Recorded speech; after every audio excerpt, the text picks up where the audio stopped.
Welcome back to Recap Diaries, where we unravel the most captivating and emotional stories in the world of manhwa.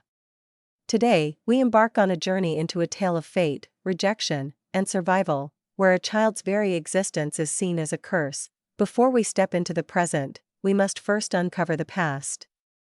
A world where dragons reign, where bloodlines determine one's worth, and where a single birth shatters the sacred laws of an ancient clan.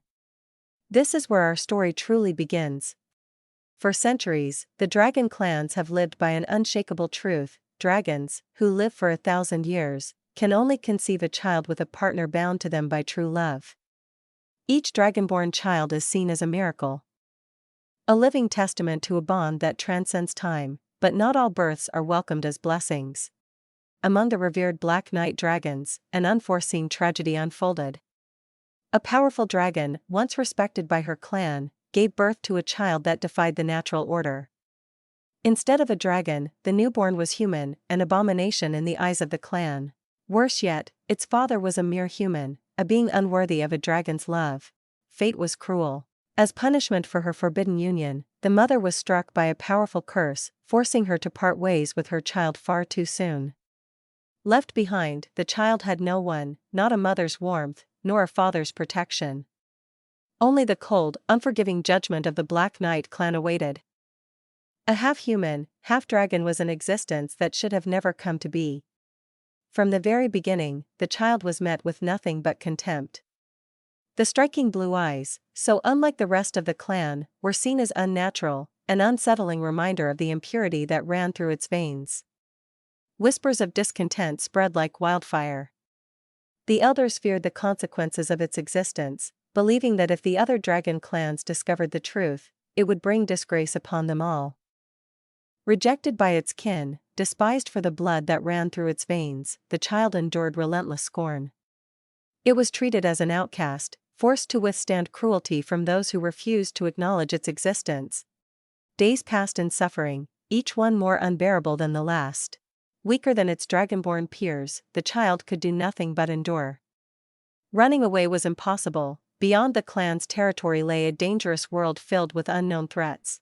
Escape was not an option. Survival meant submission, but fate was not yet finished with its cruelty. One day, the clan reached a final verdict. The child, already unwanted, would no longer be given a place among them. It was cast aside, abandoned by the only home it had ever known. With nowhere to go and no one to rely on, the half-dragon child was left to fend for itself. But this was not the end, this was only the beginning. Jaina stood alone as her remaining family turned their backs on her, severing their final ties. The dragons who had once tolerated her presence only out of obligation to her mother had finally abandoned her. With the revelation that another clan had discovered her existence, they saw no reason to keep her any longer. Their parting words carried no warmth, only a suggestion: if she wished to survive, she should seek out her human father, Diarmuid Belapanian. The name sent a shock through her. Diarmuid was no ordinary man, he was the central antagonist in The Sword of Revenge, the novel from her past life. The story revolved around Logian, the protagonist, who sought vengeance against Diarmuid for murdering his mother. Once a hero, Diarmuid had been abandoned by the woman he loved, despite having saved the world. Branded a villain, he erased his own emotions and ultimately became a ruthless murderer, indifferent even to the death of his own daughter. In the novel's timeline, Jaina was merely a minor character, a half-dragon girl destined to die before the main story even began. At 17, she was brutally killed, and Diarmuid's only response to his daughter's death was cold indifference. "Your birth gave me no emotion, and your death means nothing to me." But unlike in the novel, Jaina had memories of another life. In that past existence, she had been Min, a girl who had also been unwanted, beaten to death by a father who never needed her. Now, even though she had been reincarnated, fate seemed to have set her on the same path. No matter how much the details changed, she was still destined to die at 17. With no one left to rely on, she packed her meager belongings and stepped out into the world for the first time. Snow fell gently from the sky, the first snowfall she had ever seen in this life. The sight filled her with a fleeting sense of wonder, a rare moment of beauty in an existence that had been nothing but suffering. Determined, she made her way to the magic tower, where Diarmuid resided. She held no hope of being accepted by him. If anything, being abandoned once more would be easier. She had no dreams of a warm family or protection. She had 7 years left, and she would use them to experience whatever small luxuries this life could offer before her inevitable end. The guards at the tower's gate took one look at her and, without question, escorted her inside. In the meeting room, she took a deep breath, steeling herself for the encounter ahead. She had no expectations, no delusions about what awaited her. This was merely a step toward the fate she had already accepted. Jaina sat in silence, staring at the cold tea in front of her. 2 hours had passed since she arrived, and yet, no one had come to acknowledge her presence. It was clear that her sudden appearance was nothing more than an inconvenience, an unwanted disruption to the life of a man who hadn't even known she existed. But being treated as an outcast was nothing new to her. Perhaps, in some ways, this was the best possible outcome. If she continued to be ignored, she could simply settle into the magic tower unnoticed. Compared to life in the Dragon Tribe's village, living here would be far easier. Food would be readily available, books would keep her entertained, and as long as she stayed out of her father's sight, she could survive quietly. Diarmuid Belopanian, the man who had once loved the Black Knight Dragon, Bazrish, their love story had been one of passion and tragedy. Over a decade ago, the world had fallen into chaos when the king of malevolent spirits unleashed his curse, breaking the boundary between life and death. To end the disaster, the continent's strongest warriors had united, forming the subjugation force. Among them was Diarmuid, and alongside him was Bazrish, a dragon unlike any other. Unlike her kind, she was warm and compassionate, truly cherishing the world and its people. It had seemed as though fate had brought them together. Their love had been genuine, and they had even spoken of a future together. But once the war ended and the king of malevolent spirits was defeated, everything crumbled. Bazrish had broken off their engagement without warning. Diarmuid had pleaded, desperate for an explanation, unable to believe that her love had been a lie. But her response had been cruel. She had lashed out, wounding him both physically and emotionally. Her words were venomous, dismissing him as a pathetic, foolish human. And with that, she had walked away, leaving him shattered. Yet, Jaina knew the truth. Bazrish had never stopped loving him. The curse had left her with little time to live, and in her final act of love, she had chosen to push him away, sparing him the pain of watching her die. Knowing this, Jaina briefly entertained the thought, could she prevent Diarmuid from becoming the villain he was destined to be? The man who, in the novel, sealed away his emotions and descended into darkness? Realistically, it was impossible. He had been scarred too deeply by her betrayal. If it were someone else, maybe they could change his fate, but for her, it was beyond reach. That was why she would not stir up any trouble. Just as she finished that thought, the door finally opened. Diarmuid entered, his presence commanding, his cold gaze piercing. The final boss, the man who would one day become the greatest villain of all. His assistant stepped forward, holding a letter from the Dragon clan. According to its contents, before Bazrish had taken her final breath, she had claimed that the Lord of the Magic Tower was the child's father. However, it was simply a claim, nothing more. Diarmuid's expression remained unreadable.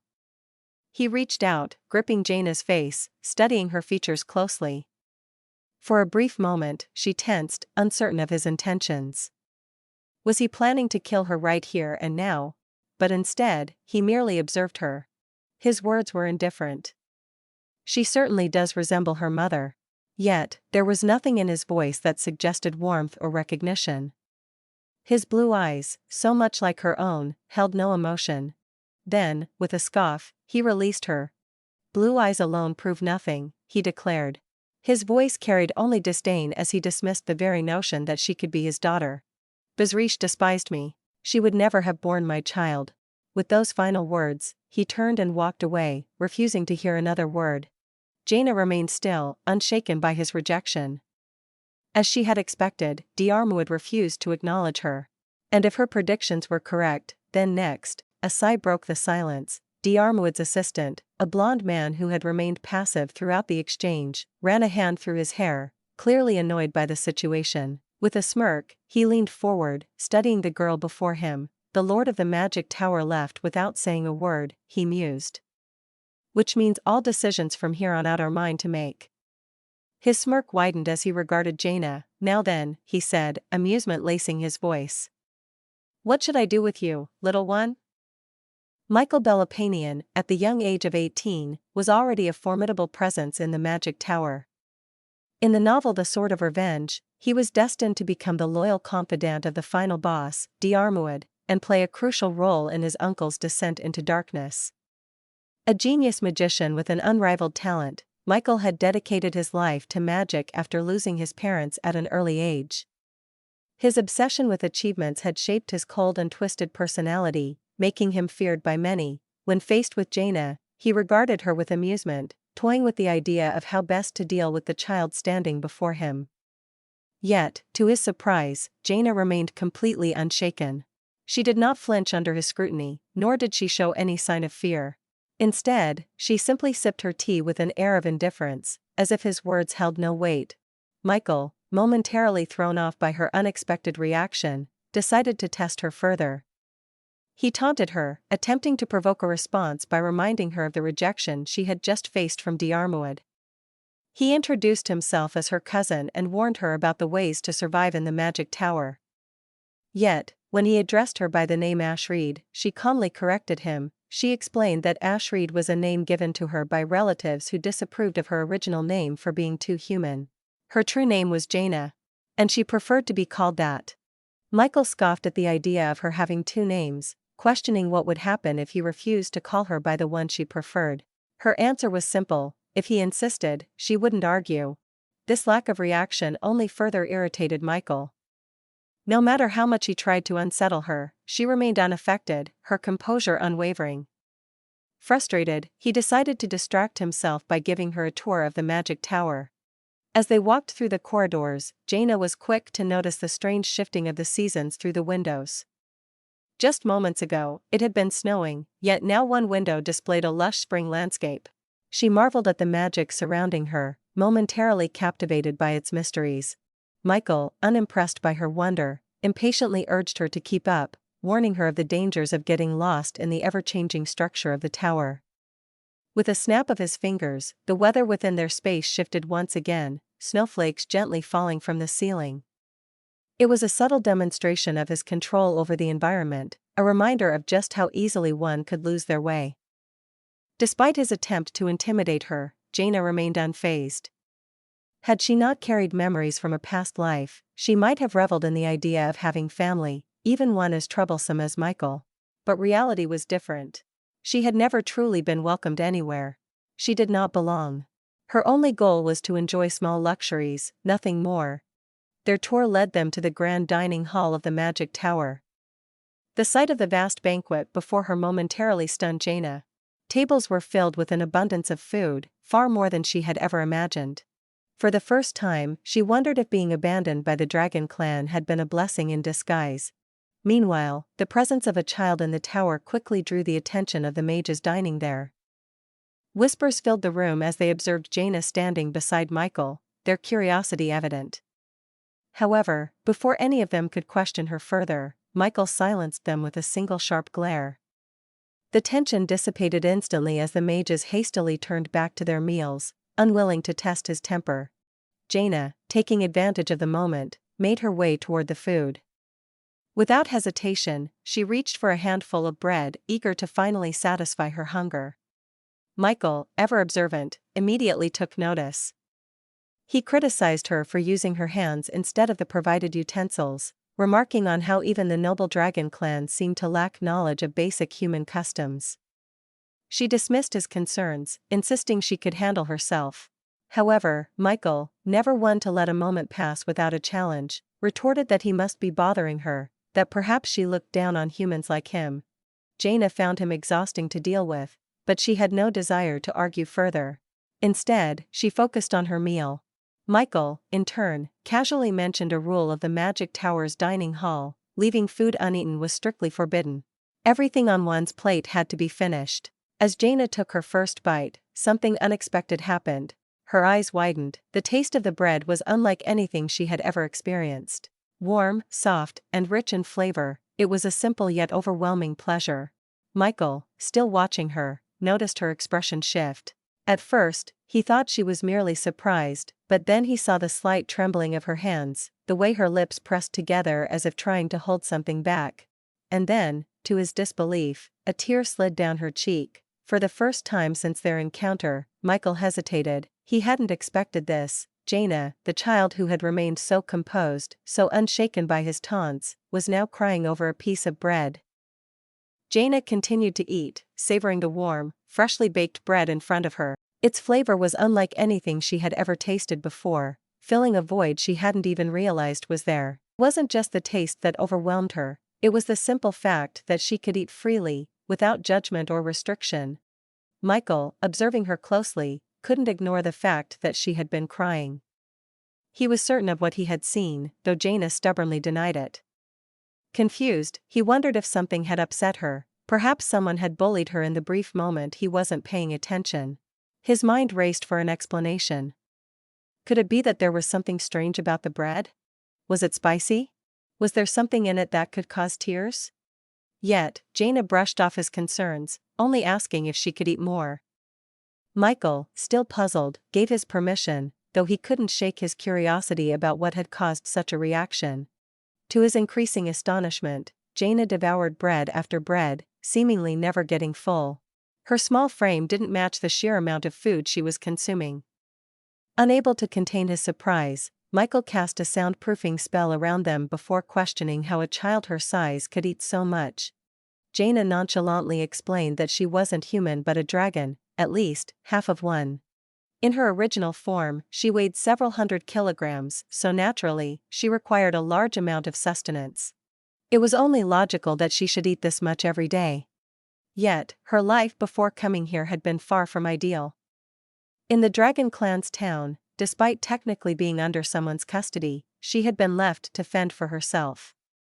Her relatives never prepared food for her, and she had grown tired of hearing complaints about scarcity. Compared to that, this place was paradise. Here, no one scolded her for eating. But just as she was about to return for more food, a strange sensation washed over her. It was subtle at first, a feeling of unease, like someone was watching her. Carefully, she glanced around, searching for the source. She identified a person in the distance but quickly dismissed them. Their gaze didn't seem quite right. Still, the feeling lingered, prickling at her instincts. Shaking off her suspicions, she chose to ignore it and went back to her meal, blissfully unaware that someone was carefully observing her every move. Once she had eaten her fill, Michael led her to the library. The towering shelves stretched far above her, filled with endless rows of books. Before leaving, Michael gave her a warning. Though he wasn't certain if she truly was the daughter of the Magic Tower's owner, she needed to be careful.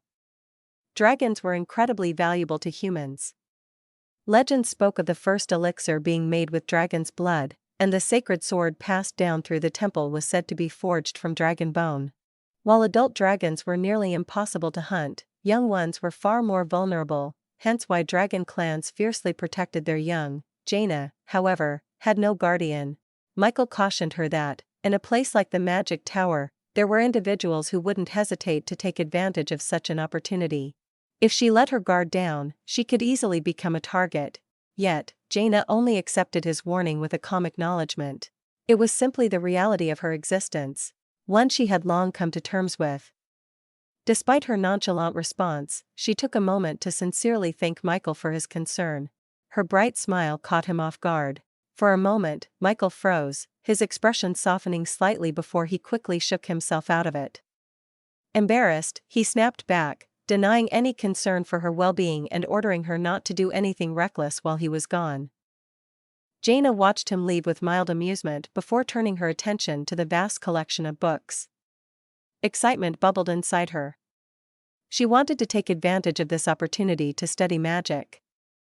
Though she had little experience using it herself, she had secretly observed her aunt teaching her cousins in the past. Even if she had never been formally instructed, she had absorbed what she could from a distance. Perhaps now, she could deepen her understanding. She reached for a book high above her, only to realize that it was well beyond her reach. Before she could even attempt to find another way, a soft glow surrounded one of the books. A floating orb of light nudged it off the shelf, sending it tumbling down, straight into her hands. Jaina's eyes widened in wonder. These glowing lights, were they helping her? She expressed her gratitude, marveling at the unique magic of the tower. This place was truly unlike anything she had ever known. Yet, as she eagerly flipped open the book, she was met with disappointment. She couldn't read the text. The runes and symbols were unfamiliar, completely indecipherable to her. Realizing that she needed something simpler, she began searching for another book, one she could actually understand. Before she could find one, a voice interrupted her. A mage approached, addressing her politely. He introduced himself as Morven, a mage of the magic tower. Jaina studied him carefully. His name was unfamiliar, one she didn't recall from the novel. That likely meant he wasn't an important character. Morven explained that it was rare to see a child in the magic tower, which had piqued his curiosity. He casually inquired if she was alone, wondering where Michael had gone. The mention of Michael made Jaina pause. How did this man know she had been with him? Dragons possessed an innate ability to sense presences and distinguish them far more keenly than humans. Jaina's instincts told her that Morven had been watching her long before approaching. A creeping realization settled over her. The unsettling gaze she had felt in the dining hall, was it his? Jaina narrowed her eyes at the mage before her, suspicion creeping into her expression. How had he known she was with Michael? Her keen dragon instincts told her that his answer mattered. Morven, caught off guard, hesitated before offering a vague explanation. He had simply passed by earlier and noticed.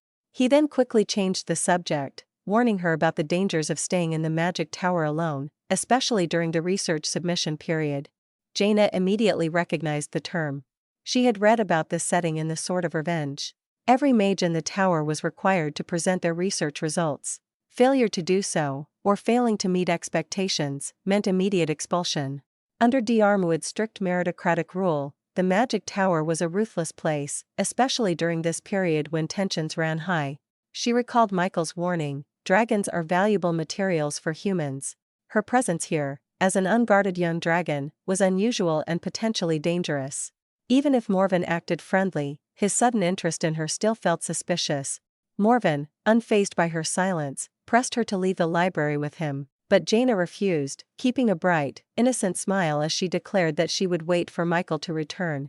And then, she threw in a calculated remark, referring to Michael as her brother. Morven visibly faltered at the word. Jaina continued, feigning naivety. Since Michael was older than her, that made him her brother, right? Wasn't that obvious? Even a mage should understand such a simple concept.